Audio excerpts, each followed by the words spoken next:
In the last part of the European development question, they're asking you if your organization will use any of the following tools in connection with your mobility project. Now, there are specifically the first two tools that are of interest for the school mobility. The third one about the adult learning platform, you can put a note to it. For e-twinning and for the second one for the school education gateway, it is advisable that you claim that you will use them. It's both of these tools are commission projects that have been pushed a lot in the past years. So of course the commission has an interest that they are being used. So if your school registered at eTwinning, which is basically a big online collaboration platform for Erasmus Plus, certainly it will not harm your application.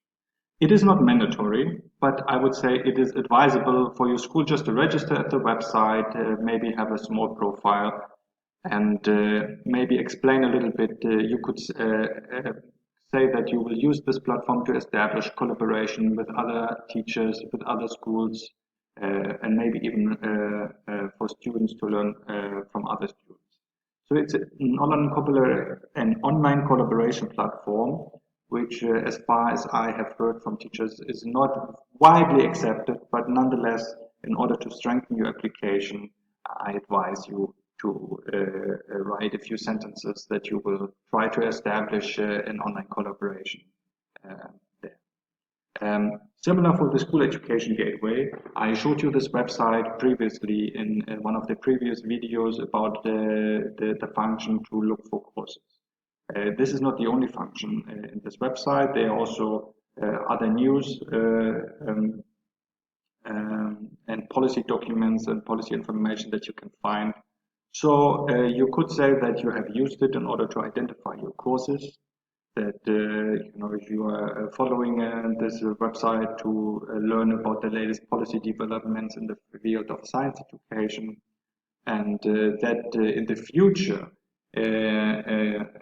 if you are thinking of expanding your collaboration in European projects, that this is maybe also a way to find other partners for KA2 projects and applications.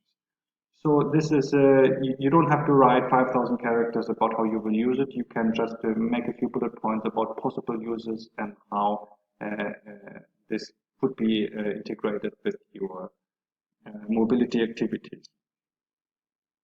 Certainly, it would be appreciated if you say that you will use it. If you will use it in reality, that is on another page. Now that completes the first part. The European Development Plan is really at the very core. It's probably this is the section you should spend the most time thinking and writing. You will see later in the other sections that many of the informations that you will integrate here will be somewhat repeated or will be similarly asked in other ways in other sections. So if you spend really a lot of thought in what is your school vision, how does the activities help you to achieve this vision, and what is the impact, basically you have done 50% of the overall job for the whole application procedure.